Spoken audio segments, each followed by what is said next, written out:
Berdoa sesuai dengan keyakinan masing-masing dipersilakan.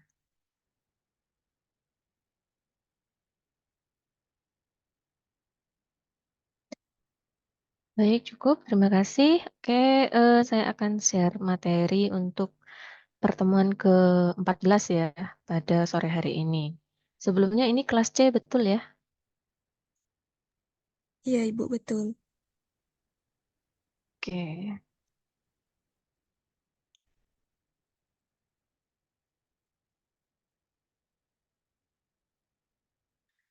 Nah, kita tinggal 2 pertemuan terakhir di mata kuliah bioteknologi ya. Jadi, tinggal yang hari ini dan satu pertemuan lagi. Nah, sesuai dengan, di RPS-mu, di pertemuan 14 dan 15 itu kita membahas tentang produk bioteknologi ya. Jadi ada vaksin, antibiotik, dan hormon. Nah, untuk itu, di 2 pertemuan ini materinya akan saya bagi 2. Jadi yang hari ini kita akan bahas vaksin dan antibiotik, kemudian, minggu berikutnya, minggu terakhir itu kita akan membahas tentang hormon. Nah, untuk yang nantinya akan kita bahas sebenarnya, tekniknya itu sudah pernah disampaikan di mata kuliah sebelumnya. Jadi yang ini kita hanya mengulas kembali dan juga aplikasinya dari teknologi yang sudah kita pernah pelajari sebelumnya. Di pertemuan ke-9, 10, 11, dan 12. Kalau yang pertemuan 13 kemarin kita membahas tentang terapi gen, itu sudah merupakan aplikasi dari, teknologi rekayasa genetika pada bidang kesehatan dan itu sudah kita, eee, sudah saya sampaikan di pertemuan sebelumnya.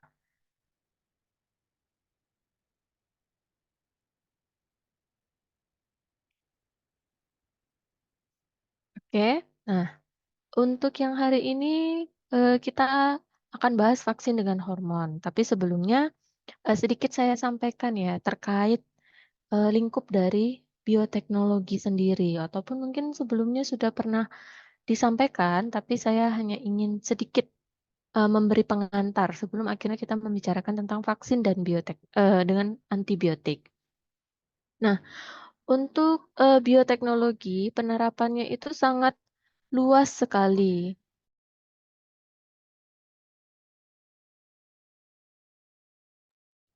Penerapannya itu sangat luas sekali, lingkupnya juga sangat luas dan, untuk pembagiannya di tipe dari bioteknologi itu berdasarkan tempat penerapannya di mana. Jadi misalnya kemarin kita ada mempelajari tentang rekayasa genetika pada tanaman obat. Nah, itu sebenarnya masuk ke lingkup, eee, bisa medical dan pharmaceutical kalau kita targetkan adalah memproduksi metabolit sekunder yang nantinya punya efek farmakologi ataupun punya aktivitas biologis. Kemudian, kalau kita menargetkan si tanamannya itu punya, kemampuan untuk bertahan hidup, kemampuan, eee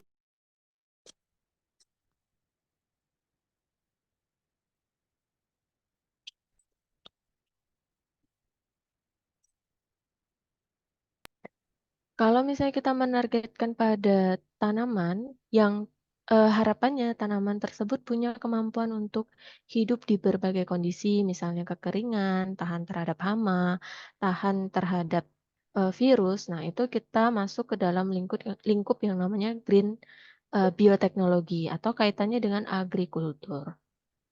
Nah, kemarin kita juga sempat membahas rekayasa genetika yang produknya bisa digunakan sebagai misalnya, bahan baku pembuatan kosmetik atau bahan eksipien untuk pembuatan misalnya film ataupun salut. Nah, itu masuk ke wide, area dari bioteknologi atau, mengacu pada bidang industri. Begitu juga dengan yang lainnya. Nah, pada lingkup bioteknologi, bidang-bidang tadi itu dilambangkan dengan warna. Dan sebenarnya dari warna tersebut kita bisa tahu, oh ini tuh lingkupnya yang mana, produksinya yang mana. Sampai bahkan ada yang warnanya hitam atau dark. gelap. Nah, sesuai dengan lambangnya sendiri, penerapan bioteknologi di bidang yang lingkup yang dark ini ya tentu saja biasanya digunakan untuk kegiatan eh, pertahanan dan keamanan ya, perang. Ada beberapa bioteknologi yang diterapkan di sana, tapi sebenarnya tidak dianjurkan ya, kita kalau belajar bioteknologi tidak dianjurkan untuk sesuatu yang tidak baik. Tapi secara realitanya itu ada ya yang menerapkan di bidang untuk eh, pertahanan dan keamanan. Nah, untuk bidangnya tadi di sini sudah saya sertakan juga ya. Jadi tiap field itu punya lingkupnya masing-masing dan targetnya untuk apa. Nah, kaitannya dengan yang mau kita bahas hari ini itu adalah vaksin, terus ada antibiotik, terus ada hormon, itu masuk ke lingkup yang red, medicine. Jadi kita mau mempelajari tentang pengobatan, di mana untuk mendapatkan barang tersebut, produk tersebut, itu kita membutuhkan teknologi bioteknologi. Yang tentu saja kaitannya kalau kita mau memproduksi produk-produk tersebut yang ditujukan untuk meningkatkan kesehatan manusia. Ya, itu masuk ke dalam lingkup yang red. Jadi, lingkup bioteknologi sangat luas aplikasinya dan beragam sekali dan bisa diterapkan di mana saja.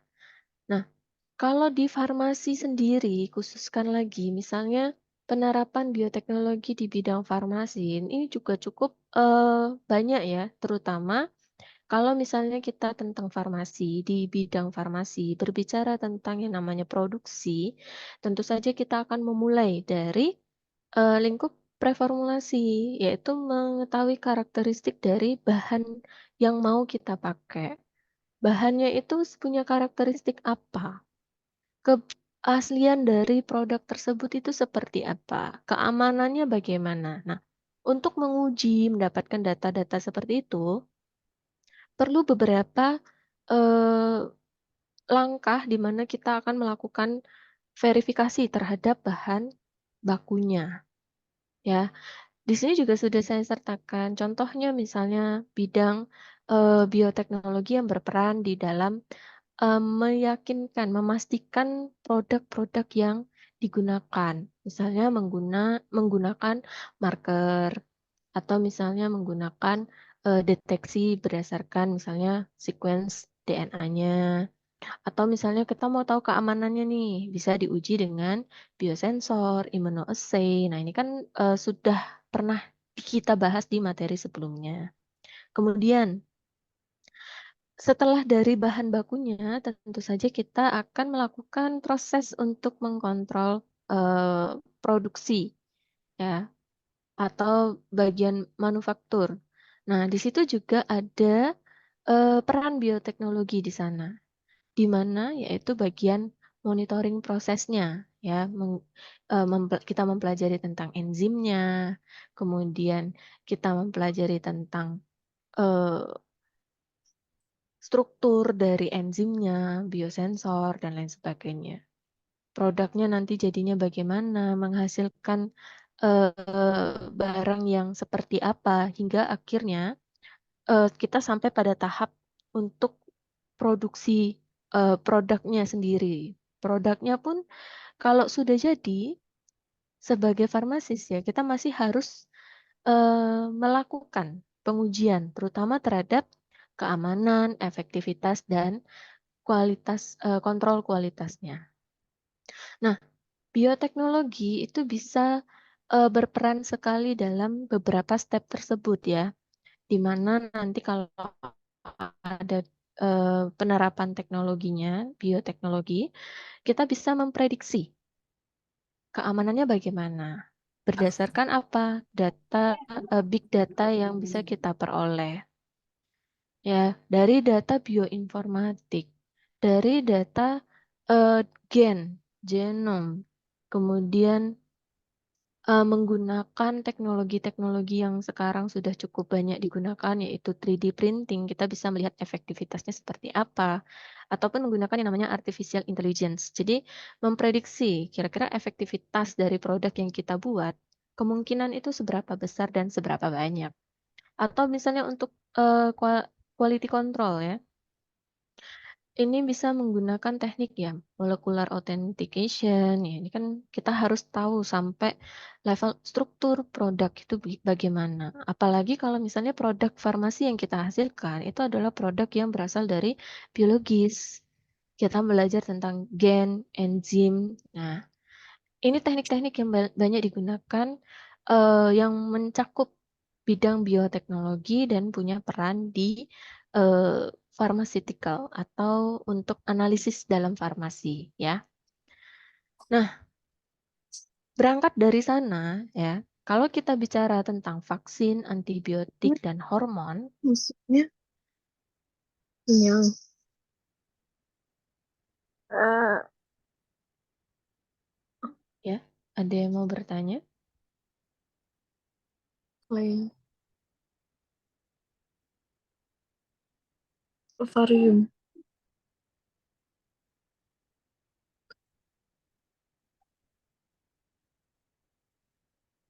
Bagaimana? Apakah ada yang mau bertanya?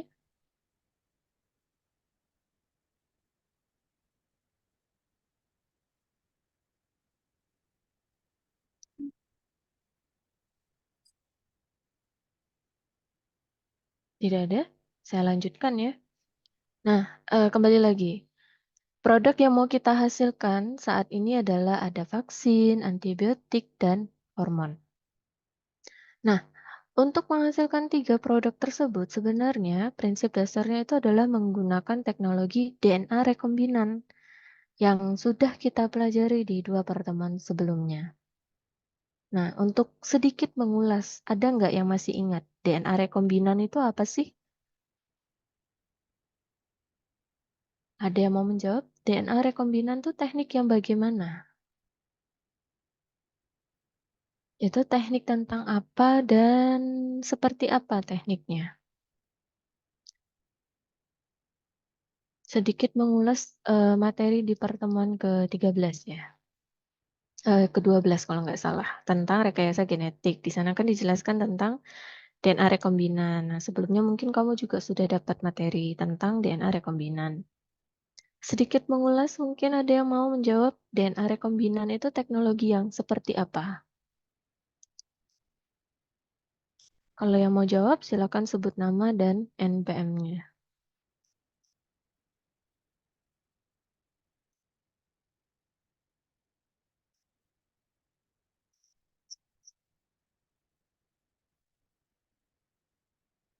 Nggak ada nih dari 35 partisipan. DNA rekombinan itu tentang apa? Ya, ini mau jawab?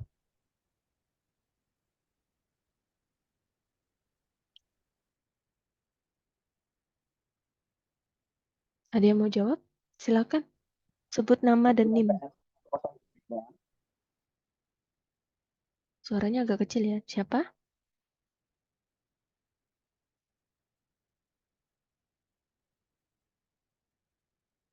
Silakan. Namanya siapa? NIM-nya?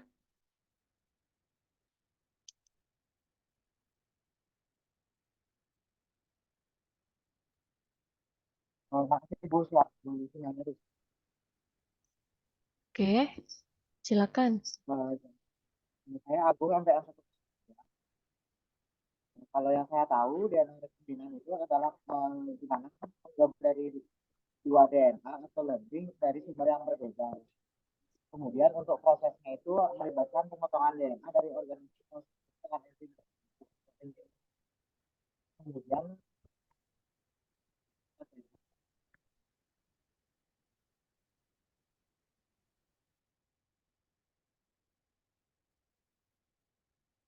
Oh, sudah.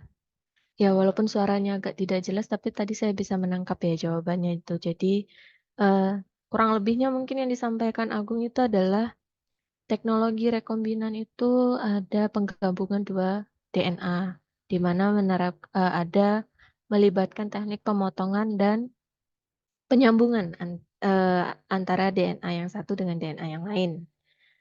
Kurang lebih seperti itu ya, karena suaranya tidak jelas. Terima kasih Agung ya, Agung Griandika. Oke, ada lagi? DNA rekombinan itu apa ya? Teknologi yang seperti apa tuh DNA rekombinan?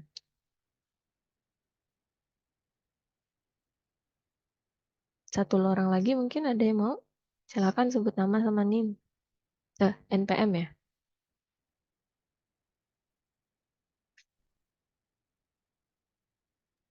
Saya Bu, Ya, silakan. Namanya siapa nama Julia NPM-nya? M131. Oke, gimana tuh?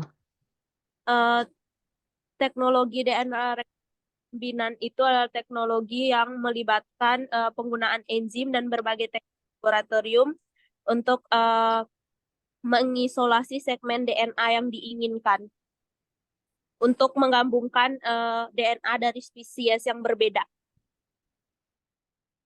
Oke, baik. Terima kasih Julia ya. Ya, ada penggabungan sequence tertentu dari spesies yang berbeda. Ya, tentu saja ada mengetahui sequence-nya terlebih dahulu ya. Sequence-nya itu seperti apa yang mau digabungkan. Oke, baik. Terima kasih. Sudah dua orang yang mau menjawab. Sedikit mengulas tentang DNA rekombinan. Nah, untuk DNA rekombinan ya, intinya memang yang seperti teman-teman sampaikan ya, paling tidak kalian sudah tahu intinya itu teknologinya itu tentang apa. Dan di sini juga sudah saya sampaikan dengan gambar yang menunjukkan ada proses rekombinasi dari DNA untuk menghasilkan protein. Nah, di sini kalau digambar dengan prinsip yang sudah disampaikan oleh temanmu tadi, ada penggabungan dua DNA. Satu, kalau bisa kita bilang yang satu itu adalah DNA vektornya, wadahnya. Yang satunya adalah DNA target kita, yang kita inginkan. Atau dibilang sebagai DNA of interest ya. Itu yang kita inginkan ada di rekombinan DNA nanti. Itu sequence yang mau kita masukkan dalam vektornya. Nah, prinsipnya memang seperti itu ya. Di DNA rekombinan itu ada melibatkan enzim yang tujuannya untuk apa? Memotong rantai DNA vektornya sehingga dia menjadi terbuka dan DNA yang terbuka tersebut disisipi oleh DNA interest atau DNA yang kita inginkan yang punya aktivitas tertentu. Kemudian nanti DNA tersebut digabungkan oleh namanya DNA ligase.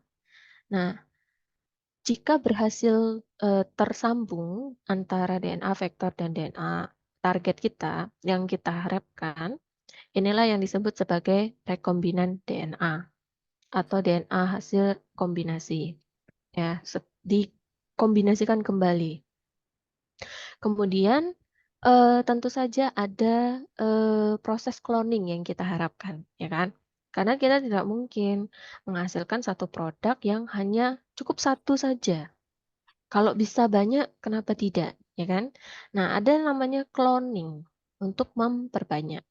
Jadi kalau misalnya kita sudah dapat satu DNA rekombinan yang sudah berhasil disisipi dan dikembalikan ke dalam hostnya, dalam hal ini kita pakai bakteri sebagai hostnya, plasmidnya sebagai vektornya.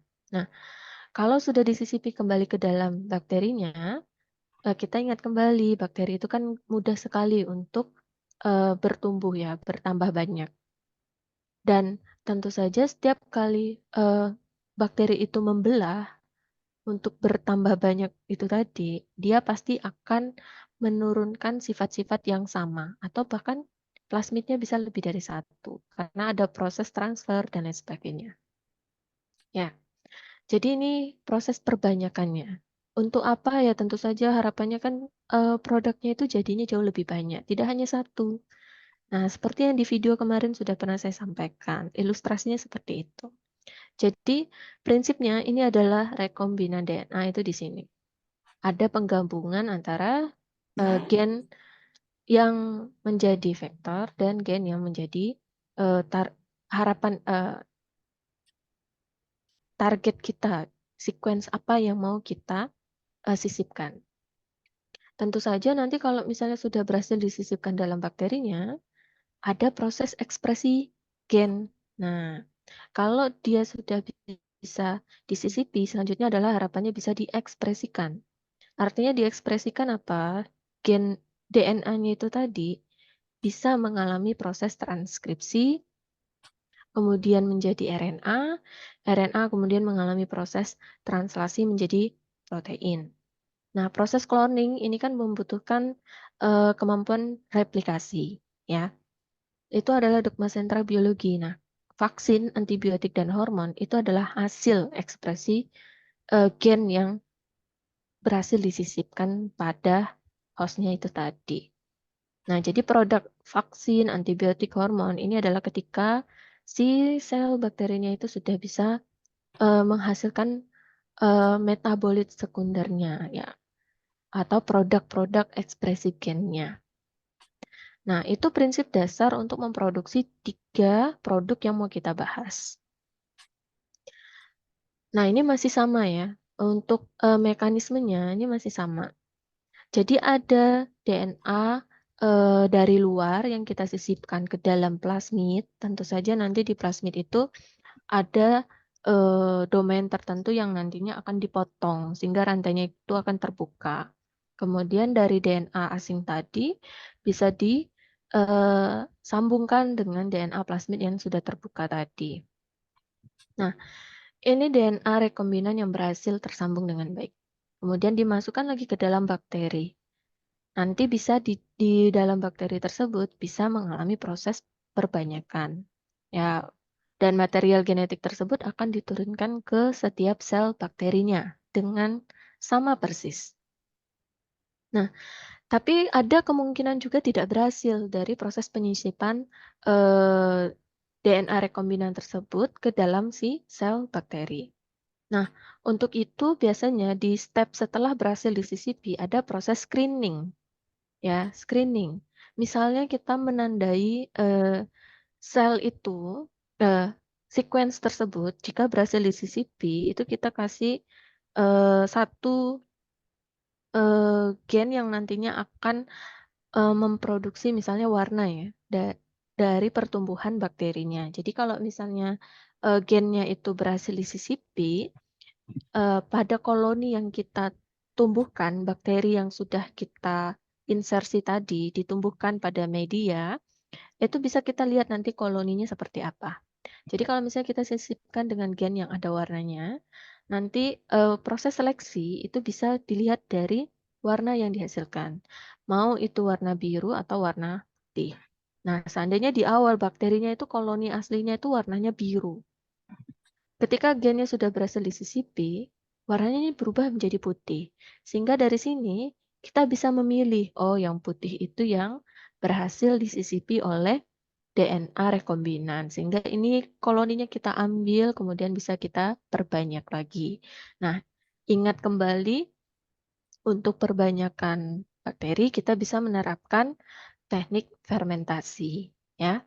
Ya, dari sini ini ada proses screening ya. Tentu saja kita mau mengambil yang berhasil sehingga apa nanti produk yang dihasilkan bisa seragam, sama semua jadinya.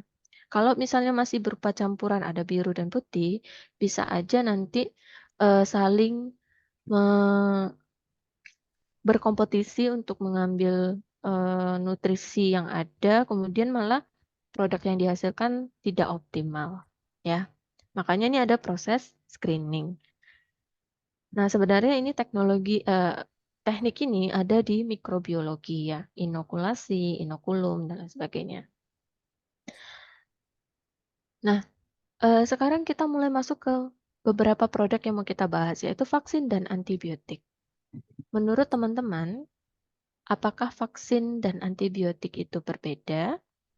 Atau kalau mau menjelaskan vaksin itu apa, antibiotik itu apa? Ada yang mau menjelaskan? Yang mau menjelaskan boleh sebut nama sama NPM-nya.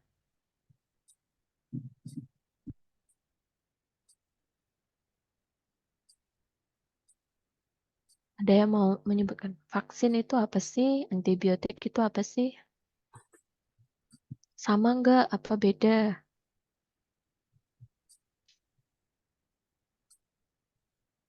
Ada? Vaksin adalah, antibiotik adalah.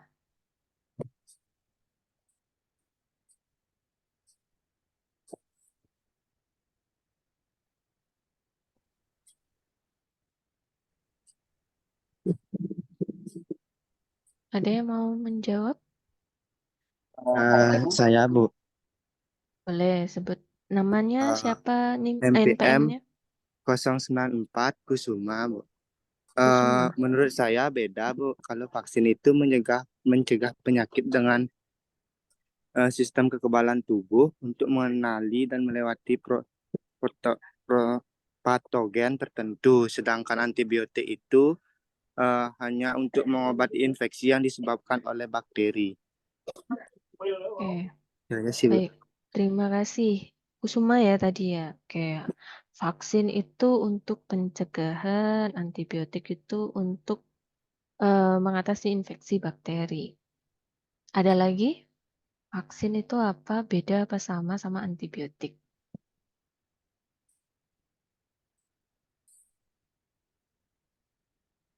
Ada lagi?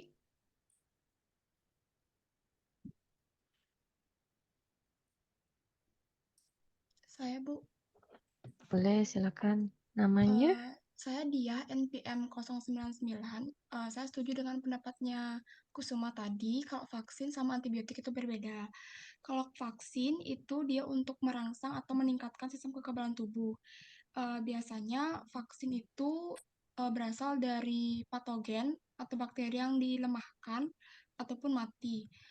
Sedangkan antibiotik itu biasanya mengandung suatu unsur atau senyawa kimia yang fungsinya itu bisa untuk menghambat bakteri ataupun membunuh bakteri. Dan juga kalau misalnya antibiotik itu dia nggak ke virus, dia lebih ke bakteri. Biasanya kalau misalnya antibiotik itu bisa bekerja spesifik seperti sintesis dinding sel atau sintesis protein. Mungkin sekian Ibu. Baik, terima kasih ya dia. Penjelasannya sudah lebih cukup kompleks ya. Vaksin ya untuk pencegahan karena memicu sistem imun yang bisa diperoleh dari virus yang dilemahkan atau dimatikan. Nah, antibiotik tadi substansi senyawa ya yang punya aktivitas untuk menghambat atau membunuh bakteri. Terus ada poin penting tadi, antibiotik tidak bisa digunakan untuk virus. Ya, kemudian punya mekanisme tertentu seperti misalnya mau merusak dinding sel ya tadi ya. Ya, terima kasih untuk dia ya. Ada lagi? Sudah? Tidak ada? Oke. Nah, terima kasih untuk dia dan Kusuma tadi ya. Sudah menyampaikan vaksin sama antibiotik betul ya, berbeda. Dari segi fungsinya pun vaksin itu digunakan untuk pencegahan supaya kita tidak kena sakit infeksi. Mencegahnya dengan cara apa? Mencegahnya dengan cara merangsang sistem imun. Cara merangsangnya dipaparkan dengan substansi ataupun bagian dari antigen, ya kan? Kemudian antibiotik. Ya, antibiotik itu senyawa ataupun unsur yang punya aktivitas untuk menghambat ataupun membunuh bakteri. Dan yang disampaikan sudah cukup jelas ya. Terima kasih sekali. Nah, untuk yang vaksin, sebenarnya antara vaksin sama antibiotik punya kesamaan, sama-sama untuk mengatasi suatu infeksi. Hanya saja mengatasinya yang satu mencegah, yang satu mengobati. Yang satu berarti vaksin ini untuk mencegah, antibiotik itu untuk mengobati. Dan sebenarnya sudah sedikit pernah kita bahas tentang antigen, ya kan? Di mana yang bisa memicu ataupun menstimulasi sistem imun itu kan berasal dari benda asing yang disebut sebagai antigen. Nah, biasanya untuk vaksin sendiri itu bisa eee, diberikan dengan cara injeksi ataupun kebanyakan itu dengan cara diteteskan melalui hidung ataupun mulut ya, biasanya untuk anak balita ya. Nah, terus ada satu istilah lagi, ada yang namanya imunisasi.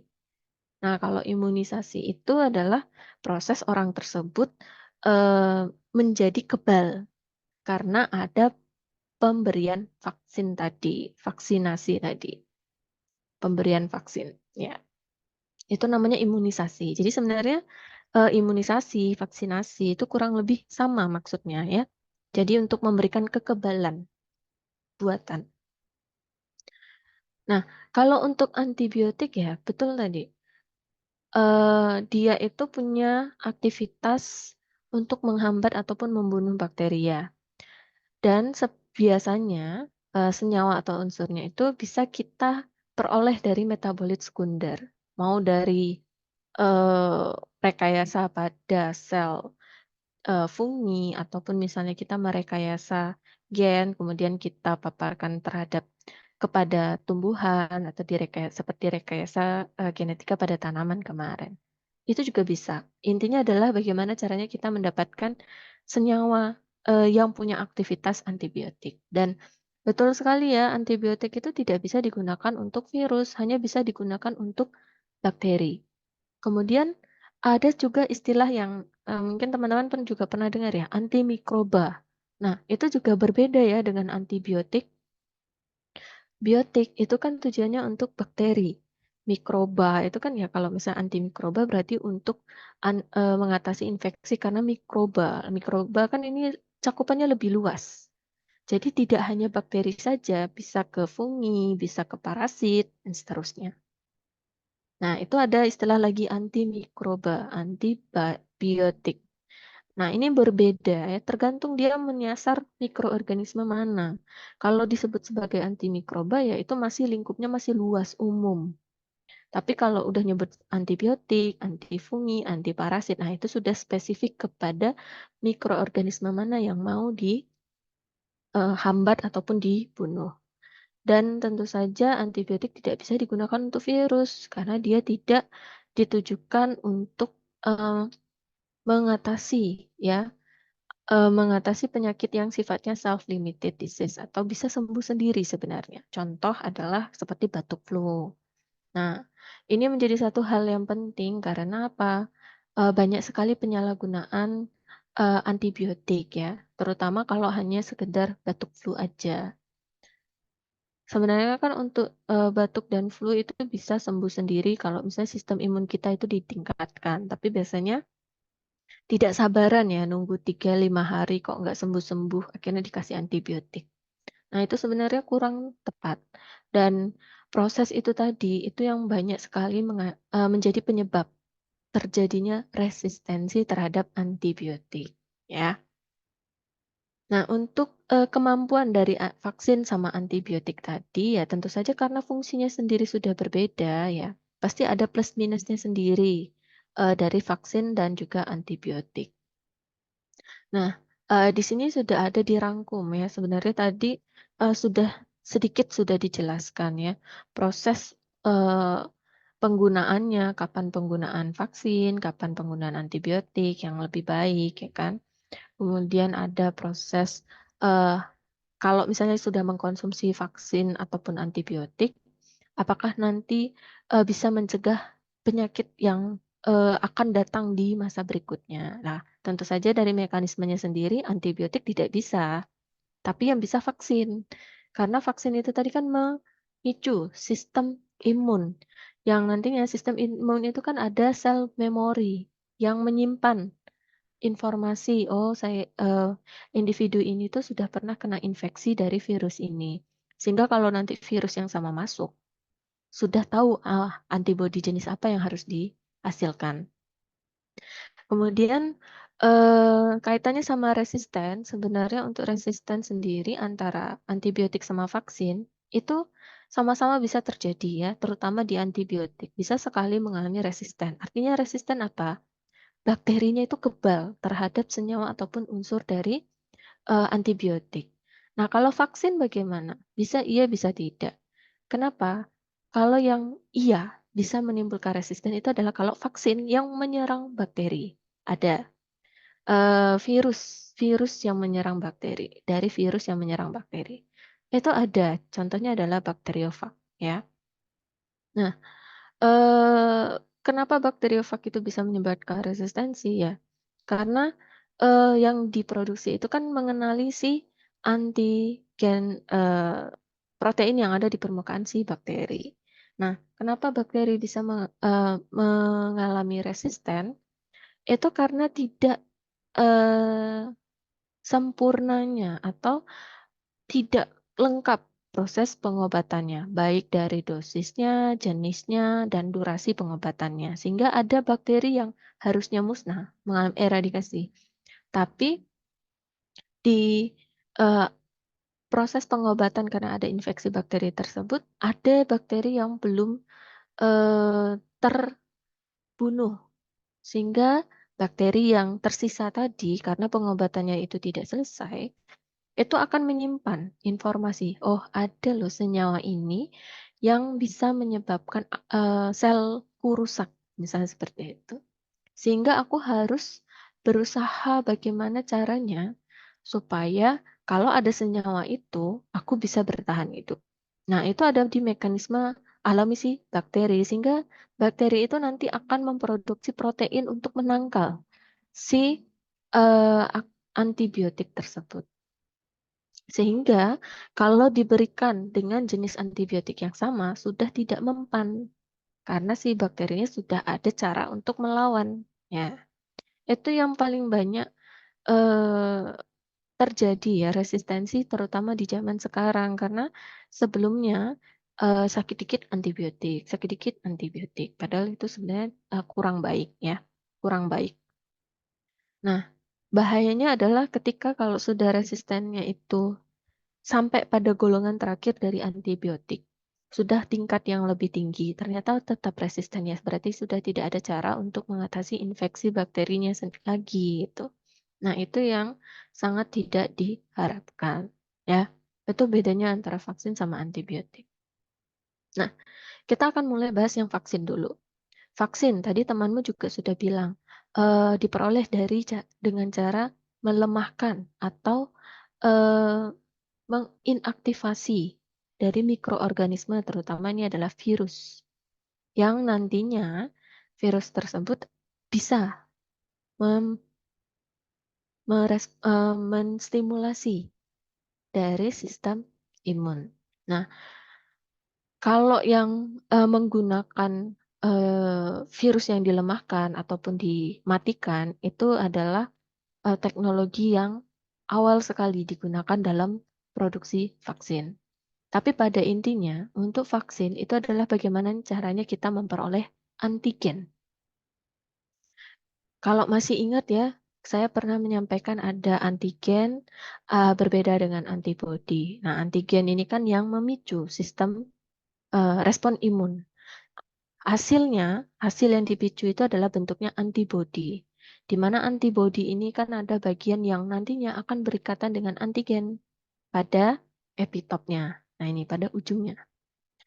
Nah, antibodi ini sangat spesifik sekali mengenali si antigennya. Sehingga apa? Nanti antibodinya itu akan memberikan sinyal kepada sel-sel darah putih yang berperan untuk memusnahkan si benda asing. Contoh ya kayak makrofag, NK cell, kemudian ada dendritic cell. Itu nanti dia akan berperan menghancurkan karena sudah dikenali nih benda asingnya.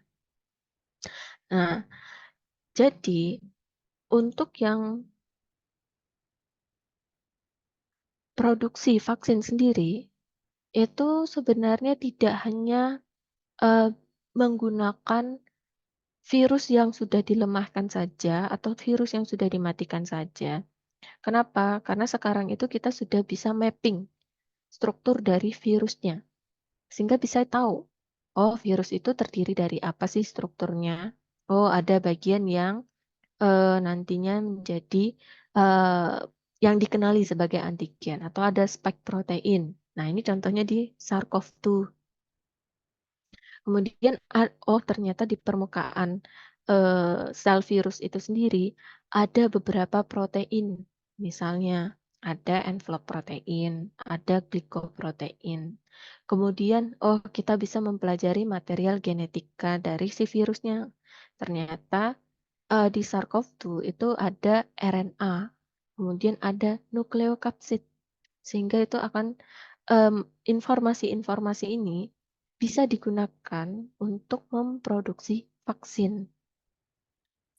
Nah, kalau teman-teman membuka internet, searching tentang vaksin, yang pasti banyak bakal muncul itu adalah tentang COVID-19.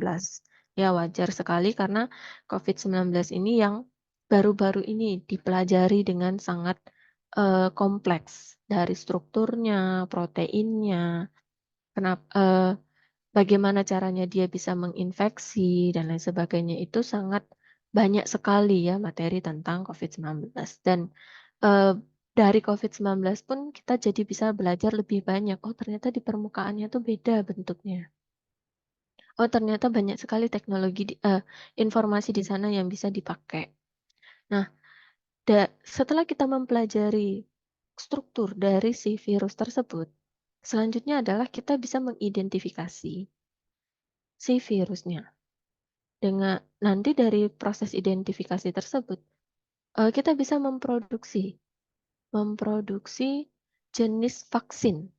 Nah, kalau di sini disebutkan ada 3, ada DNA vaksin, ada subunit vaksin, dan ada vektor vaksin. Nah, ketiga ini sebenarnya berasal dari bagaimana caranya menemukan pertama kali untuk dijadikan vaksin.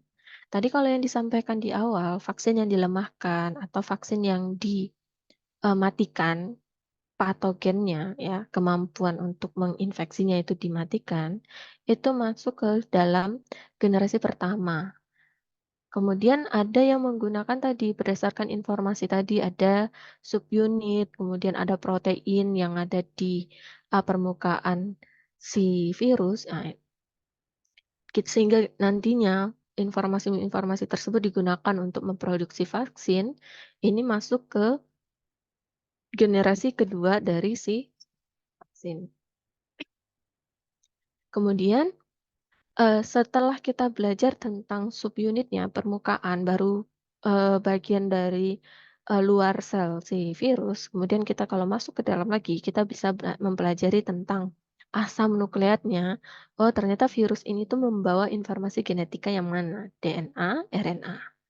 Sehingga kita bisa memproduksi vaksin yang berbasis asam nukleat tadi.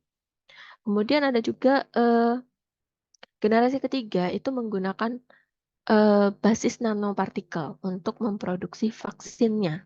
Ya, jadi mengetahui strukturnya kemudian combine dengan beberapa nanopartikel sehingga menjadi suatu produk vaksin yang bisa digunakan untuk memicu si respon imun. Nah, ini ada penjelasannya ya. Jadi, generasi pertama tadi menggunakan seluruh bagian dari virusnya, hanya saja, kemampuan patogeniknya itu sudah dihilangkan ataupun dilemahkan. Jadi dia tetap bisa menghasilkan, protein yang, sifatnya toksin tadi, tapi efektivitas dari protein tersebut sudah menurun. Itu namanya, vaksin yang, virus yang sudah dilemahkan. Nah, ini merupakan generasi pertama dari adanya vaksin dan tidak serta-merta karena itu generasi pertama terus itu tidak dipakai, enggak. Ini justru yang awal-awal yang akan diproduksi karena untuk tahu sampai sedetail tadi tentang suatu virus itu kan butuh waktu yang cukup panjang juga ya, karena kita harus mengcoding sequence protein, sequence apalagi sampai se-DNA-nya, dan itu butuh proses yang cukup panjang. Makanya kalau misalnya kalian kita mengingat kembali waktu pandemi itu kan ada vaksin yang pertama itu vaksin yang dilemahkan, habis itu ada vaksin DNA, ada vaksin RNA, ada yang vaksin pakai subunit dari si virus tersebut. Nah, ini kan step by step untuk mendapatkan generasi vaksin yang lebih advance. Kemudian kalau tadi yang first generation, terus ada yang second generation. Nah, yang kedua ini yaitu pakai bagian dari virusnya, entah itu bagian yang bisa memberikan, memproduksi patogen dari si virusnya sendiri, proteinnya, atau menggunakan bagian dari proteinnya tadi, misalnya pakai spike protein tadi, atau pakai subunit yang ada di permukaan sel. Kemudian yang generasi ketiga itu menggunakan genetik vaksin. Nah, kalau genetik tadi pakai DNA, RNA. Nah, prinsipnya kalau sudah pakai DNA dan RNA itu tidak akan bisa serta-merta bisa langsung masuk ke dalam tubuh. Nah, ini perlu dikombinasikan dengan penghantarnya. Contoh di sini kalau masih ingat ya, konstruk seperti ini ada 2 lapis. Ini biasanya menggunakan liposom atau nanopartikel liposom. Nah, yang tujuannya bagaimana? Tujuannya sama seperti waktu kita membahas tentang rekayasa genetik, terapi gen ya, terapi gen kemarin. Gimana caranya mentransfer gen tersebut masuk ke dalam sel, sehingga bisa terjemahkan, diekspresikan di dalam sel. Nah, di sini tujuannya apa? Untuk memproduksi protein antigen tersebut, yang nantinya antigen tersebut bisa dikenali oleh sel darah putih. Kalau sudah dikenali, tentu saja nanti bisa dihasilkan antibodi. Antibodi dihasilkan mengenali antigen, kemudian nanti bisa mengaktifkan sel-sel yang akan memusnahkan si antigen tersebut. Ya, prinsipnya tetap sama, tapi tentu saja proteinnya itu ditujukan untuk menghasilkan antigen. Nah, ini ada yang contoh dari infeksi SARS-CoV-2 kemarin dan beberapa vaksin yang telah dihasilkan ya. Tetap yang pertama menggunakan first generation atau menggunakan virus yang sudah dimatikan ataupun dilemahkan. Kemudian setelah diketahui struktur dan lain sebagainya baru menggunakan yang lainnya, misal pakai protein subunit, kemudian menggunakan virus-like particle, jadi dibuat seolah-olah mirip seperti virusnya dengan informasi yang mirip dengan virus aslinya. Kemudian ada yang menggunakan viral vector, kemudian ada yang DNA dan RNA, tapi mungkin di referensi ini belum sampai ada yang di approve produknya. Ya, ataupun mengambil bagian dari si virusnya, yaitu antigen presenting cell-nya. Jadi bagian-bagian dari virus SARS-CoV-2 yang dipakai untuk memproduksi antigen. Nah, untuk yang vaksin yang DNA tadi ya, DNA ataupun RNA atau genetik vaksin. Prinsipnya untuk bisa masuk ke dalam sel sama seperti terapi gen kemarin ya. Jadi kalau misalnya sudah diformulasikan sehingga si genetik tadi, material genetik tadi itu bisa masuk ke dalam sel, ini harapannya nanti si material genetik tersebut bisa diekspresikan menjadi protein yang sifatnya sebagai antigen. Nah, nanti dari antigen tersebut bisa untuk memicu produksi si antibodi. Nah, kalau antibodinya sudah bisa mengenali antigen, ya selanjutnya si sel yang bertugas untuk mengatasi benda asing itu bisa mengenali dengan lebih cepat, sehingga nanti akan mengalami proses yang namanya fagositosis oleh makrofag, kemudian dihancurkan di dalam makrofag dan nantinya akan dibuang. Ya. prinsipnya tetap sama seperti terapi gen ya, dengan cara menginsersi si material genetiknya ke dalam sel. Nah, tentu saja tidak naked ya, atau tidak ada pelapisnya atau pelindungnya, tetap ada. Nah, untuk yang melapisi ataupun ditambahkan pada produksi vaksin itu ada yang namanya adjuvan. Nah, di sini adjuvan itu tidak hanya sekedar eksipien ataupun bahan tambahan, tapi adjuvannya itu punya kemampuan juga untuk meningkatkan. Tidak hanya mentargetkan si intinya produknya itu bisa masuk ke dalam sel, tapi si adjuvan ini juga bisa meningkatkan sifat imunogenisitasnya dan juga bisa menstabilkan si antigennya sehingga proses vaksinasi itu menjadi lebih optimal ya. Proses pemaparan terhadap antigen bisa dikenali oleh sel B menghasilkan antibodi ya. Itu bisa menjadi lebih maksimal. Sehingga nanti kalau sudah ada antibodinya, ya untuk infeksi berikutnya itu sudah tahu antibodi mana yang akan diproduksi. Nah, untuk yang adjuvan itu sebenarnya jenisnya banyak. Ada yang mineral salt, ada yang dengan formulasi emulsi, kemudian ada yang iskometrik, kemudian ada TLR argonis, ada cytokines, dan yang paling banyak dipakai itu adalah yang nanopartikel ya.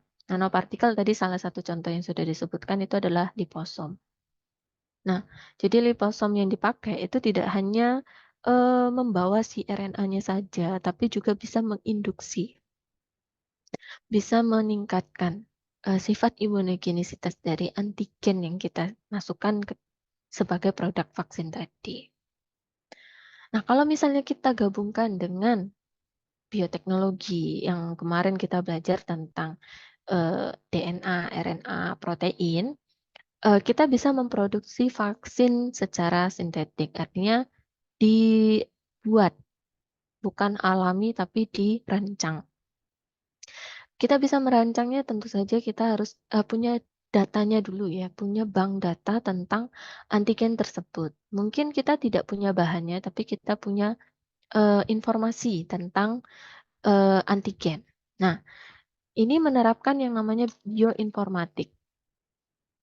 Jadi kita bisa mengkonstruksi sequence antigennya karena apa? Antigen ini kan termasuk protein juga ya, yang bisa diekspresikan dari sequence DNA tertentu. Nah, kita bisa dapat informasi sequence DNA-nya itu berdasarkan bank data ya. Kita bisa akses di NCBI, bisa akses di AdGenes dan lain sebagainya yang aksesnya itu sangat terbuka untuk siapa saja.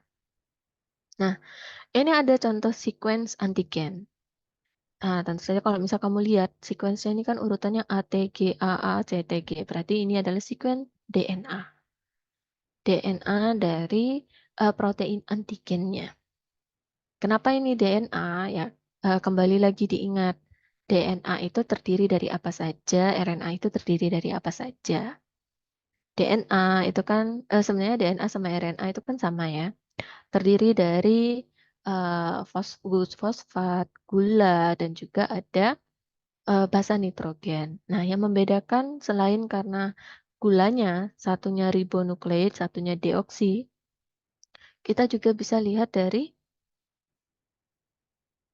kita juga bisa lihat dari basa nitrogennya.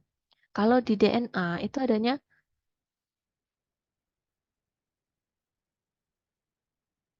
ATGC. Tapi kalau di RNA itu adanya dia tidak akan menghasilkan timin, tapi di RNA akan menghasilkan yang namanya urasil. Kalau diterjemahkan dari DNA ke RNA itu timin itu tidak akan diterjemahkan sebagai timin di RNA, tapi menjadi urasil. Jadi di sini nggak ada T kalau RNA-nya, adanya U. Nah, itu yang membedakan antara DNA dan RNA kalau kita lihat sequence panjang ini namanya sequence DNA. Dari sequence DNA tersebut, kita bisa mendapatkan terjemahannya secara komputer. Itu ada di NCBI dengan menu BLAST. Jadi kita bisa memblast data tersebut, menerjemahkan DNA ini kalau berhasil ditranskripsi dan translasi, dia akan menjadi protein apa. Itu ada nanti di bukan di aplikasi, di website NCBI tersebut. Jadi tinggal di blast, nanti akan ketemu. Oh, sequence ini itu menghasilkan protein dengan urutan seperti ini. Ini kan namanya protein. Nah, ingat, 3 codon itu akan diterjemahkan sebagai satu asam amino. Nah, nanti kalau urutan-urutannya itu bisa dirangkai menjadi satu sequence panjang dari protein. Nah, dari sini kemudian kita bisa istilahnya merancang ini protein dari antigennya. Selanjutnya tujuannya kan adalah untuk meningkatkan. Berarti kita perlu penambahan adjuvan sehingga antigennya itu bisa lebih stabil, antigennya itu bisa memberikan aksi yang optimal sebagai agen yang akan memicu sistem imun. Nah, adjuvannya bisa kita istilahnya kita kopling dengan sequence dari protein antigen tersebut. Nah, contohnya di sini di kopling di bagian depannya dengan penambahan adjuvan yang sifatnya untuk mengantarkan sequence tersebut ke dalam sel ataupun bisa menginduksi respon seluler dari tubuh yang divaksinasi, dari individu yang divaksinasi. Kemudian bisa juga kita tambahkan adjuvan yang sifatnya adalah nantinya bisa menstimulasi epitop dari antigennya sehingga lebih spesifik kepada antigen tertentu. Nanti antibodi yang dihasilkan juga akan spesifik terhadap antigen tersebut. Jadi kan ini prosesnya bisa menjadi lebih optimal. Nah, ini engineering ya. Jadi kita bukan merekayasa tapi mengkonstruk si antigen yang dari sequence tadi kemudian kita tambahkan dengan adjuvan. Intinya adalah bagaimana nantinya kalau misalnya sudah kita tambahkan adjuvan, antigen tersebut bisa menstimulasi si respon imun jauh lebih kuat ya. Harapannya kalau misalnya sistem imunnya juga yang dihasilkan kuat, tentu saja nanti ketika ada infeksi berulang, itu tidak akan mengalami dampak ataupun efek dari infeksi tersebut yang jauh lebih parah, ya, dan bisa dicegah lebih cepat ataupun diatasi lebih cepat oleh antibodi yang sebelumnya sudah dihasilkan.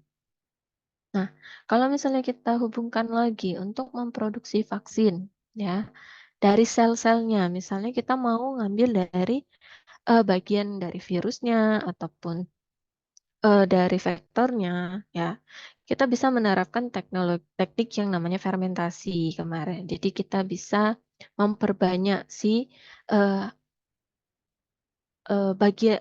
antigennya, sumber antigen untuk vaksinnya itu. Bisa dari virusnya ataupun vektor. Ya, untuk memperbanyak ya bisa pakai wadah yang namanya bioreaktor ya, tempat untuk memperbanyak selnya.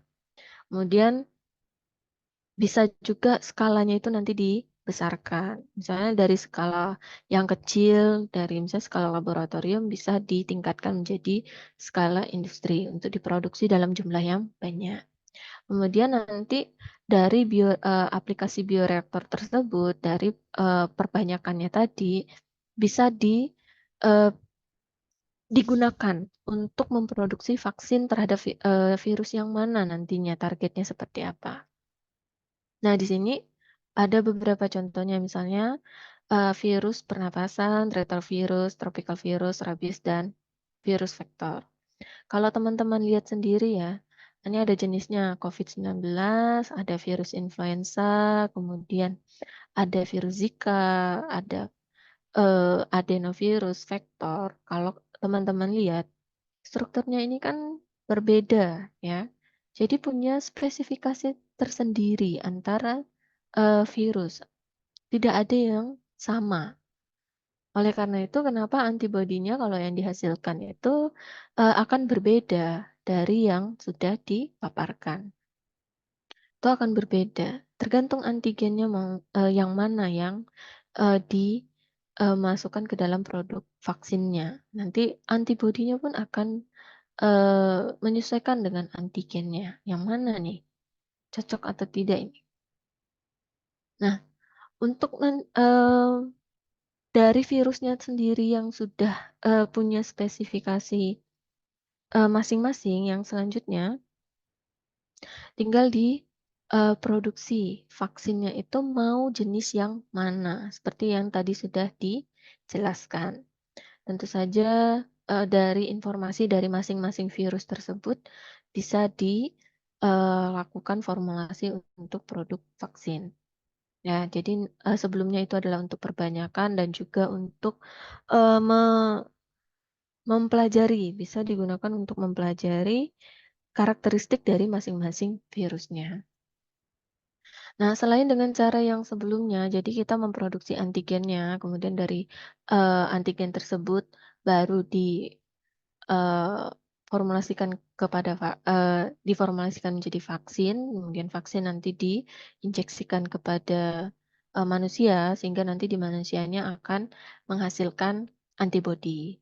Nah, ada juga produksi vaksin yang dengan cara dibalik atau reverse vaccinology. Maksudnya adalah kita mengambil antibodi dari individu yang sudah terinfeksi atau sudah pernah divaksinasi.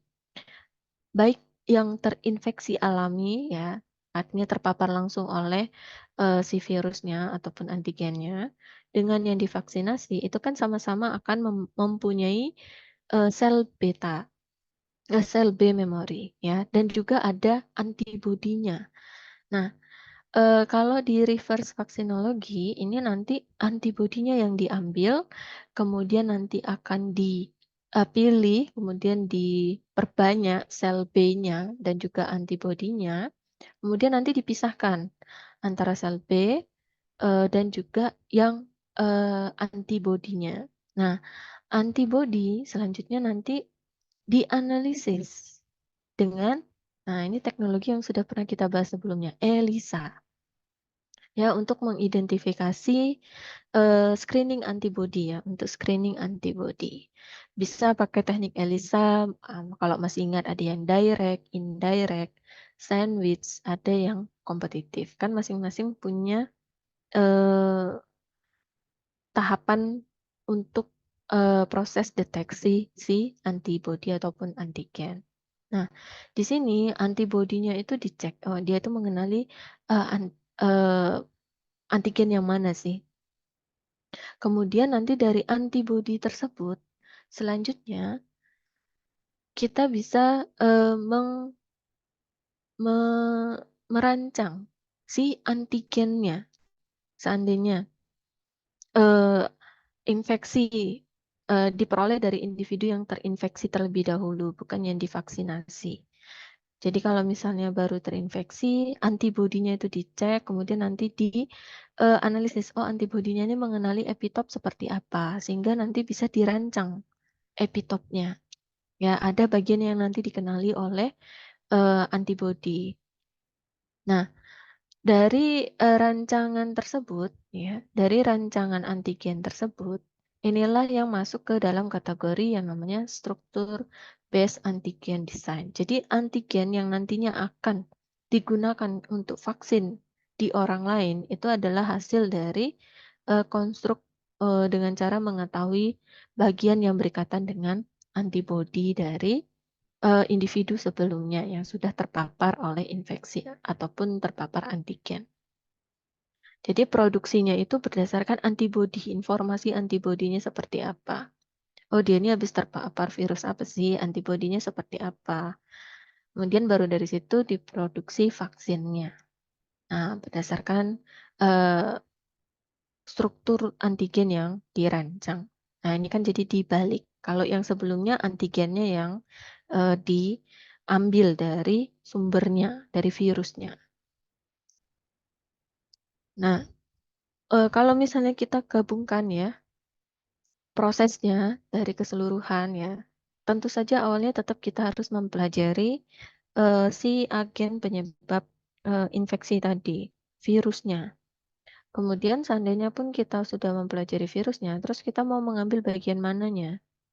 Mau bagian epitopnya, bagian subunitnya, atau bagian DNA-nya. Nah, kalau kita mau mengambil bagian DNA-nya, tentu saja tadi perlu formulasi ya, diformulasikan ke dalam produk yang punya adjuvan, sehingga kita harus mengetahui berapa adjuvan yang perlu kita tambahkan ataupun perlu kita formulasikan dengan antigen yang targetnya kita mau seperti apa. Nah, misalnya contohnya di sini dari SARS-CoV-2. Kemudian dari SARS-CoV-2 kita dapat data RNA-nya, genetiknya. Selanjutnya diformulasikan ya, kalau ranah ini sudah masuk ke dalam formulasi dan teknologi sediaan ya. Nanti dilakukan formulasi, misalnya ini dalam bentuk lipid nanopartikel atau menggunakan liposom. Kemudian nanti dikemas sesuai dengan produk tertentu. Nah, harapannya punya aktivitas seperti yang digambar di bawah ini. Jadi seperti tadi yang sudah dijelaskan, bagian RNA-nya itu tadi sudah terselubung oleh lipid nanopartikel. Nah, ini bisa masuk ke dalam sel dengan cara apa? Endositosis. Masuk, kemudian dia bisa melepaskan si RNA-nya, dan nanti RNA-nya bisa diterjemahkan sebagai protein antigen yang nantinya memicu sel imun ya, atau menghasilkan antibodi. Nanti antibodinya bisa mengenali, kemudian bisa dieradikasi, dan nanti ada yang disimpan menjadi memori. Nah, itu harapannya gambarannya seperti itu untuk produksi vaksin, terutama yang kemarin pada saat pandemi ya. Nah, selain dari tadi reverse vaksinologi, kemudian memproduksi dengan cara fermentasi, kita memproduksi virus, mendapatkan antigen, atau kita menyusun struktur si antigennya untuk produksi vaksin itu juga bisa dari tanaman ya. Nah, di sini ada ilustrasinya kalau misalnya mau diproduksi dari tanaman. Harapannya vaksin itu tadi bisa disisipkan ke bagian tanaman sehingga nanti tanamannya itu bisa memproduksi protein ya, yang termasuk ke dalam antibodi terapeutik ya. Jadi dia bisa menghasilkan metabolit yang kategorinya adalah antibodi tadi yang sesuai dengan virus yang dipaparkan. Nah, selain bisa mendapatkan antibodinya, sebenarnya penggunaan tanaman untuk memproduksi vaksin itu juga kita bisa mendapatkan bahan untuk jadi reagen ya, yang nantinya bisa untuk proses deteksi. Nah, ini juga bisa dari tanaman. Kalau di sini diilustrasikan dengan tanaman tembakau ya. Diilustrasikan seperti itu karena ada seperti yang kemarin kita sudah belajar rekayasa genetika, itu kan ada transfer gen ya, sama. Penerapannya juga sama. Jadi harapannya tanamannya itu tadi punya informasi genetik untuk memproduksi si antibodinya. Dan juga kalau misalnya dari tanaman, selain hasil dari produknya, dari tanaman sendiri ini juga nantinya kita bisa mendapatkan biomasa ya, misalnya serbuknya atau ekstrak yang nantinya diperoleh dari tanaman tersebut yang terus keberlanjutannya bisa diformulasikan ke dalam bentuk sediaan farmasi. Ya, jadi vaksinnya tidak dalam bentuk injeksi saja ataupun mouth spray tadi atau nose spray tadi, tapi bisa bentuk kapsul ataupun tablet yang isinya adalah antigen. Nah, oke, itu adalah tentang vaksin. Yang selanjutnya adalah tentang antibiotik.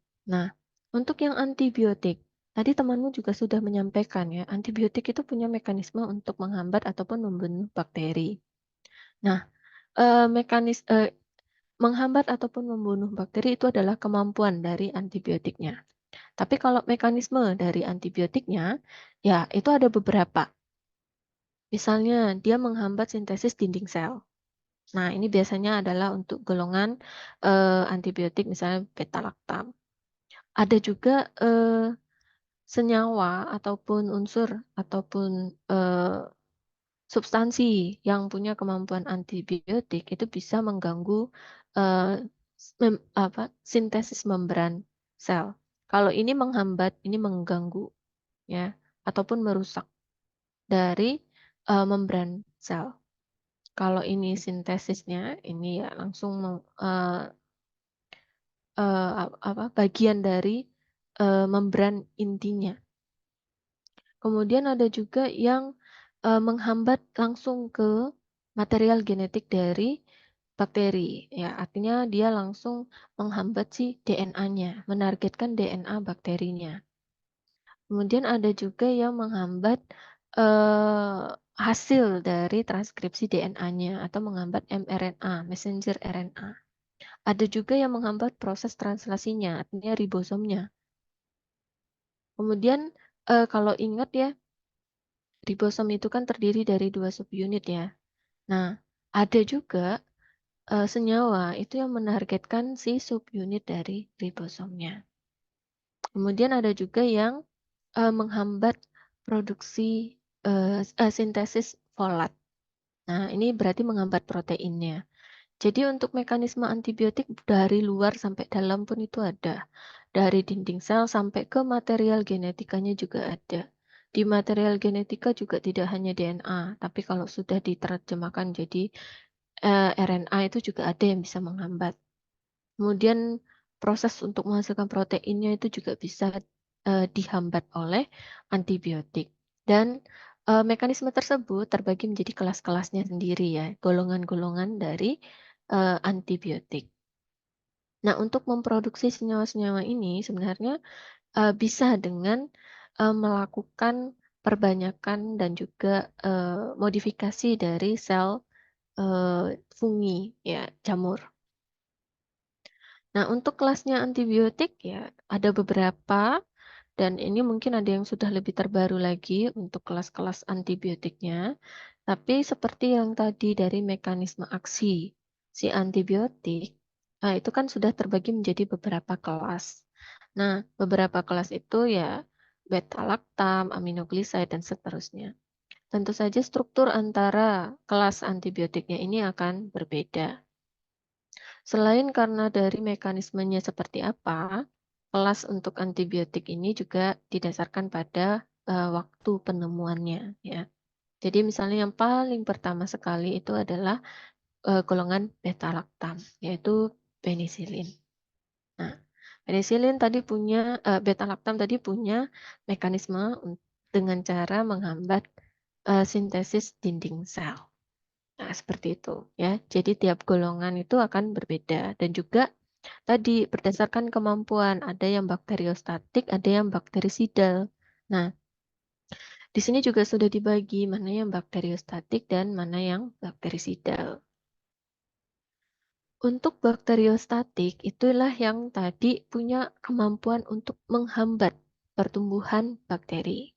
Kalau bakterisidal itu adalah kemampuan untuk membunuh si bakteri. Nah, kalau secara pengujian ya ini teknik mikrobiologi, untuk tahu substansi itu punya kemampuan bakterisidal atau bakteriostatik, kita bisa berikan langsung atau paparkan langsung pada bakteri. Sehingga nanti kalau setelah dipaparkan oleh antibiotik, kita lihat setelah inkubasi apa yang terjadi. Nah, kalau setelah pemaparan antibiotik itu bersih seperti ini, itu artinya antibiotik tersebut punya kemampuan bakterisidal. Tapi kalau misalnya setelah dipaparkan oleh antibiotik, setelah diinkubasi, ada beberapa bakteri yang tumbuh, kita bandingkan dulu dengan kontrol, yang atas ini kontrol. Oh, ternyata ada bakteri yang tumbuh tapi jumlahnya sedikit. Berarti di sini antibiotiknya itu punya kemampuan untuk menghambat atau bakteriostatik. Nah, ini menjadi penting sekali ketika kita akan memilih untuk terapi antibiotik. Jadi kalau dia hanya punya kemampuan bakteriostatik ya, misalnya ada kita berikan obat antibiotik ketika sudah terinfeksi. Nanti yang terjadi adalah pertumbuhannya itu tidak akan banyak, tapi tetap akan ada yang tumbuh, walaupun banyak yang mati juga. Atau kamu bisa lihat ini masuk fasenya seperti fase stasioner. Tapi nanti kalau ketika obatnya sudah habis atau obatnya di-stop, nanti pertumbuhan bakterinya akan naik lagi.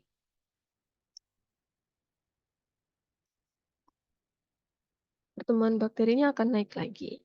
Nah, berbeda dengan yang bakterisidal. Jadi kalau misalnya ada sejumlah bakteri diberikan terapi untuk antibiotik yang punya kemampuan bakterisidal, nanti ketika diberikan bakterinya itu akan mati. Dan ketika obatnya dihentikan ataupun dihilangkan, ini tidak akan lagi ada bakteri yang tumbuh ya, karena sudah dibunuh oleh si antibiotik. Nah, ini yang ditargetkan kalau misalnya di terapi infeksi ya. Jadi dengan durasi tertentu, harapannya bakterinya itu sudah mati 100%. Ini kan sampai bawah sekali kurvanya. Nah, ketika obatnya sudah dihentikan, harusnya sudah tidak ada bakteri lagi yang akan tumbuh, kecuali ada infeksi berulang. Tapi kalau ada infeksi berulang berarti kan bakterinya baru dari luar lagi, bukan yang ada di dalam tubuh. Kalau yang misalnya ada infeksi berulang dengan jangka waktu tertentu, tentu saja itu masih bisa menggunakan golongan antibiotik yang sama untuk terapi anti infeksinya. Nah, selain tadi dengan cara kita bisa tahu kulturnya ya, untuk pengujian kemampuan antibiotik ini juga bisa menggunakan yang namanya Kirby Bauer pakai paper dish. Kalau misalnya kamu sudah praktikum mikrobiologi, biasanya untuk mengetahui aktivitas antibiotik seperti ini medianya sudah ditumbuhkan, inokulasikan dengan sel bakteri. Kemudian ada paper dish yang nantinya sudah diisi dengan antibiotik. Kemudian tinggal diletakkan dan diinkubasi. Nah, berikutnya kita tinggal lihat apa yang terjadi di sekitaran si paper dish. Kalau misalnya sekitar paper dish itu terdapat zona bening, artinya apa? Di sini tuh bakterinya mati, sudah musnah. Semakin besar lingkaran zona beningnya, diameter zona beningnya, berarti punya kemampuan antibiotik yang cukup besar juga. Tapi ada juga yang di sekitaran paper dish-nya itu hanya keruh, tapi tidak sekeruh kalau misalnya tidak ada paper dish yang ada antibiotiknya. Nah, ini mungkin masuk ke dalam kemampuan yang bakteriostatik. Kenapa? Dia tidak bisa membunuh semua si bakterinya, tapi hanya menghambat pertumbuhannya. Jadi tetap ada yang tumbuh. Berbeda dengan yang bakterisidal. Ini sekitarnya langsung bening zonanya di sekitar paper dish. Itu artinya dia punya kemampuan antibiotik. Nah, kemampuan antibiotik yang bakterisidal ya. Nah, yang selanjutnya selain kita bisa menentukan secara diameter tadi, kemudian kita bandingkan aktivitasnya, penentuan untuk kemampuan antibiotik itu juga bisa secara series ya. Jadi menggunakan konsentrasi. Di sini kita bisa tahu konsentrasi berapa sih di mana antibiotik tersebut punya kemampuan untuk menghambat, inhibit atau membunuh bakterisida MBC seperti ini. Sehingga kalau misalnya di kultur satu itu masih banyak seperti kultur-kultur sebelumnya, tapi kalau konsentrasinya udah naik, di sini terjadi penurunan jumlah bakteri. Nah, ini sudah masuk ke kadar yang punya kemampuan sebagai inhibitor. Tapi kalau misalnya naik lagi konsentrasinya ternyata sudah bening, nggak ada bakteri yang tumbuh, berarti ini sudah masuk konsentrasi di mana antibiotik tersebut mampu untuk membunuh hampir semua bakterinya atau punya kemampuan MBC. Nah, untuk sumbernya antibiotik itu banyak sekali ya, terutama banyak yang mengisolasi dari tanah dan juga ada yang mengisolasi dari perairan. Ada juga yang mengisolasi dari tempat pembuangan limbah, limbah rumah sakit ataupun limbah dari yang ada di tanah. Nah, intinya adalah bagaimana caranya kita bisa mendapatkan mikroorganisme yang bisa menghasilkan senyawa yang punya kemampuan antibiotik. Nah, untuk skemanya, pada prinsipnya memproduksi antibiotik ya kurang lebih sama seperti memproduksi vaksin tadi. Hanya saja di sini tidak perlu hanya berasal dari mikroorganisme saja, tapi dari produk-produk alam itu juga bisa. Entah itu kita mengisolasi dari tanah, mengisolasi dari air, dan sebagainya. Ataupun kita bisa mensintesis secara in silico terlebih dahulu, ya pakai bioinformatika. Kemudian nanti selanjutnya bisa disusun sekuensnya menjadi satu protein yang nantinya bisa diperbanyak menggunakan teknologi fermentasi. Kemudian selanjutnya produk yang dihasilkan ya tentu saja bisa diujikan dulu ya secara uji in vitro ataupun in vivo untuk tahu keamanan dan juga nasib substansinya itu kalau dalam tubuh itu bagaimana atau ada proses ADME. Dan juga nanti dari produk yang dihasilkan, nah itu bisa dilakukan modifikasi kembali untuk mendapatkan produk yang optimal. Antibiotiknya seperti apa. Nah, skema tadi itu berangkat dari penemuan awal dari antibiotik. Yang paling pertama ditemukan itu adalah golongan penisilin yang berasal dari fungi penicillium. Nah, ini merupakan produk yang alami ada di alam, di mana jamur tersebut akan tumbuh pada makanan yang mengalami pembusukan. Ya, itu di awalnya diketahui ada eh, metabolit yang punya kemampuan antibiotik. Nah, dari situ jamur tersebut kemudian diperbanyak dalam fermentasi. Kemudian sampai akhirnya si mikroorganisme tersebut bisa memproduksi metabolit sekundernya. Nanti diekstraksi, dipurifikasi sehingga produknya, isolatnya itu bisa diformulasikan ke dalam obat atau obat antibiotik ya. Bisa diformulasikan ke dalam bentuk sediaan tertentu. Nah, ini awalnya basicnya dari memproduksi antibiotik.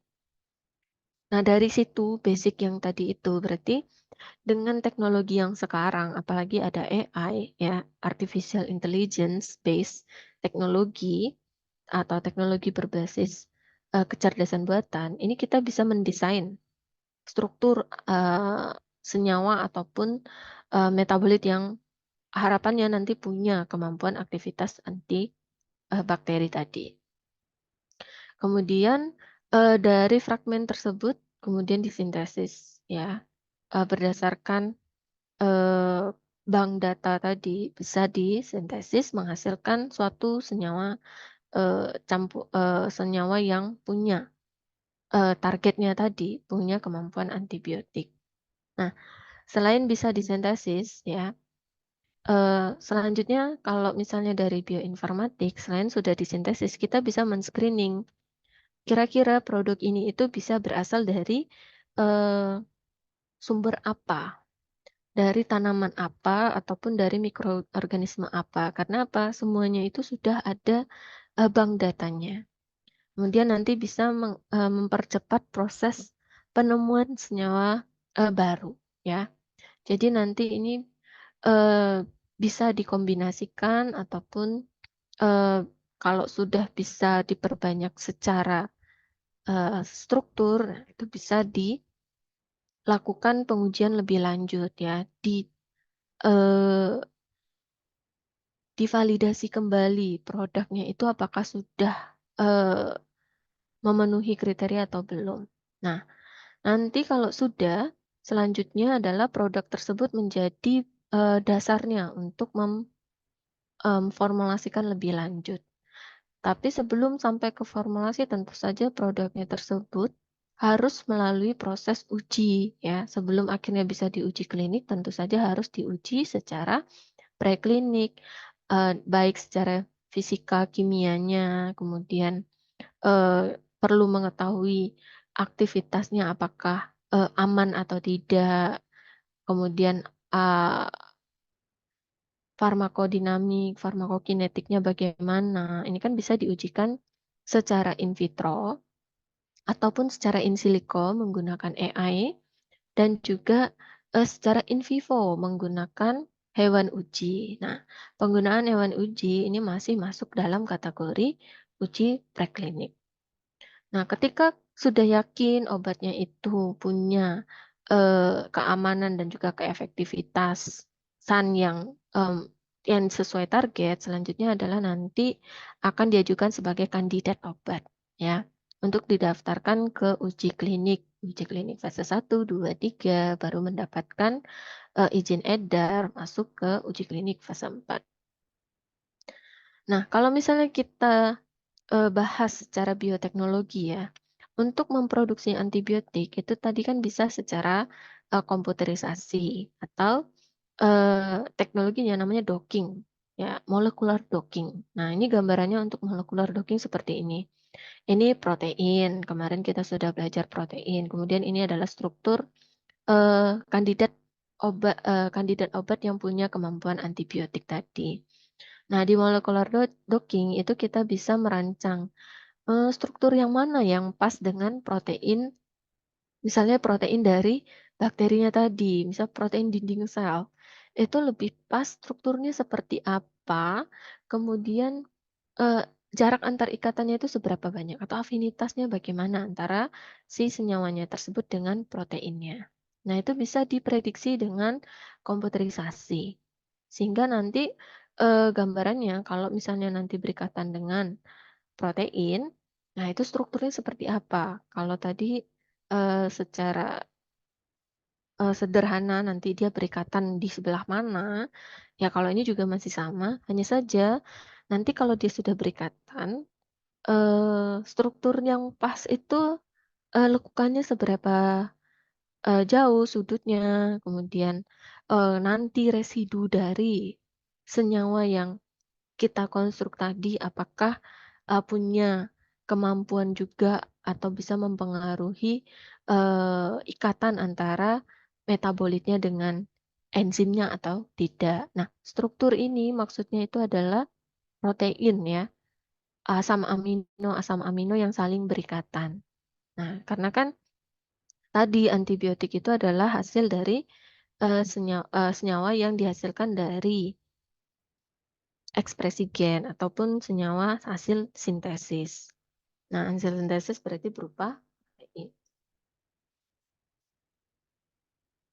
Nah, untuk kalau misalnya tadi produksi antibiotik ya bisa dilakukan secara in silico terlebih dahulu, memprediksi strukturnya seperti apa, kemudian baru dilanjutkan dengan screening ataupun bisa langsung disintesis. Nah, untuk produksi antibiotik tadi juga sumbernya juga banyak. Ada juga yang ini contohnya dari tanaman. Nah, ini beberapa senyawa dari tanaman itu yang sudah diketahui mekanisme antibakterinya seperti apa atau kemampuan antibiotiknya bagaimana. Ya, jadi ada beberapa mungkin yang sudah paling sering didengar kayak kurkumin. Nah, ini ternyata dia punya kemampuan untuk mengganggu membran sel. Atau misalnya quercetin, piperin. Nah, itu kan beberapa senyawa yang cukup banyak dilakukan penelitian aktivitas. Ya, mekanismenya juga berbeda satu dengan yang lainnya. Karena tadi kalau kita belajar di molecular docking tadi, ikatannya itu juga berbeda dengan proteinnya. Nah, Kenapa untuk produksi vaksin dan antibiotik ini juga cukup banyak dikembangkan, terutama misalnya contoh kemarin pada saat COVID ya, tentu saja kan kalau vaksin itu tujuannya adalah untuk pencegahan. Biar kalau misalnya ada infeksi, tidak mengalami, suatu kondisi klinis yang cukup parah, karena sudah pernah, punya memori untuk memproduksi antibodi mana yang akan mengatasi antigen tersebut, mengenali antigen tersebut. Nah, tapi untuk antibiotik dan vaksin sendiri, kenapa juga masih dikembangkan, itu karena ada, mekanisme resistensi. Seperti yang tadi di awal saya jelaskan ya, resistensi. Kenapa itu bisa menjadi suatu hal yang cukup, berbahaya sekali ya, karena seperti tadi, seandainya ada yang bakteri yang tidak, eee, tereradikasi oleh antibiotik tersebut, misalnya tidak kena untuk, dimusnahkan ataupun dimatikan ataupun dihambat pertumbuhannya, bakteri tersebut kan sudah pernah terpapar senyawa yang sama, sehingga nanti bakteri yang tidak mati tadi akan memproduksi protein untuk mengatasi si senyawa tersebut. Nah, Eee, seperti halnya juga pertumbuhan bakteri, itu kan kalau bakterinya itu membelah, menghasilkan sel yang baru, itu kan akan menghasilkan, sel yang sama persis dengan indukannya. Sehingga nanti ada, materi genetik yang akan diturunkan kepada turunannya berupa protein yang bisa menghambat ataupun mencegah si senyawa antibiotik tersebut rusak ataupun membunuh si sel bakterinya. Nah, ini kan jadi satu mekanisme resisten yang tidak diharapkan ya, makanya, perkembangan penemuan antibiotik itu juga masih terus-menerus dilakukan karena apa? Saat ini sudah banyak terjadi resistensi terutama, terhadap golongan penisilin. Kemudian untuk yang vaksin sebagai pencegahan itu juga bisa loh mengalami, resistensi ya, karena apa? Untuk yang proses resistensi di, vaksin tadi, misalnya ada yang tidak dikenali dari bagian, bakterinya. Bakterinya itu bisa, misalnya kalau infeksinya itu berupa infeksi bakteri ya, itu kan, agak sulit kalau misalnya dilakukan vaksinasi. Tapi kalau misalnya si virusnya itu bisa menginfeksi si bakteri atau masuk golongannya adalah bakteriofag, itu kan nanti lama-lama si bakterinya itu bisa mencegah si bakteriofagnya untuk bisa menginfeksi si bakteri. Itu kalau misalnya targetnya tadi adalah, virus yang menginfeksi bakteri. Nah, kalau misalnya si bakterinya itu merubah strukturnya, otomatis nanti tidak akan dikenali oleh bakteriofag. Sehingga untuk mengatasi, eee, infeksi terhadap bakterinya juga akan menjadi lebih sulit. Begitu gambarannya kira-kira untuk, mekanisme resistensi si antibiotik. Nah, eee, apakah ada yang mau ditanyakan dari penjelasan saya tentang vaksin dan antibiotik? Harapannya sih, sudah cukup jelas dan cukup gampang untuk diterima ya, untuk, produksi vaksin dan juga antibiotik dari, eee, teknologi, bioteknologi sendiri. Kemudian ini ada beberapa referensi yang sekiranya kalau misalnya teman-teman mau memperdalam materinya tentang vaksin dan, eee, antibiotik tadi. Baik, itu yang bisa saya sampaikan. Apakah ada yang mau ditanyakan? Sebenarnya saya sudah lewat ya jamnya ya. Apakah ada yang mau ditanyakan? Tidak. Tidak ada ya, harapannya cukup jelas dan setidaknya kamu tahu prinsipnya saja. Baik, kalau misalnya tidak ada yang mau ditanyakan, berarti materi untuk sore hari ini sudah malam ya.